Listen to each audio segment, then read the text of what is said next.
রাজধানী মোহাম্মদপুরের জেনেভা ক্যাম্পে আধিপত্য বিস্তারকে কেন্দ্র করে এক যুবককে গলা কেটে হত্যা করেছে দুর্বৃত্তরা। সকাল থেকেই সেখানে দুপক্ষের মধ্যে দেশীয় অস্ত্র নিয়ে থেমে থেমে ধাওয়া পাল্টা ধাওয়ার ঘটনা ঘটে। এক পর্যায়ে শাহ আলম নামে একজন যুবককে কয়েকজন ধারালো অস্ত্র দিয়ে আঘাত করে।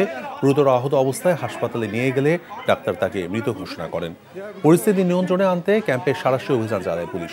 এ ঘটনায় 2 জনকে গ্রেফতার করা হয়। পুলিশ জানিয়েছে, অপরাধী ধরতে নিয়মিত অভিযান পরিচালনা করলেও গ্রেফতারের পর জামিনে বেরিয়ে আবারও অপরাধমূলক কর্মকাণ্ডে জড়িয়ে পড়ছে তারা।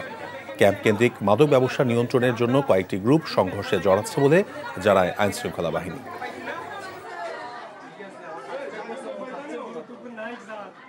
একটা দুঃখজনক ঘটনা ঘটে গেছে, এই জন্য আমরা আরো অভিযান চলবে।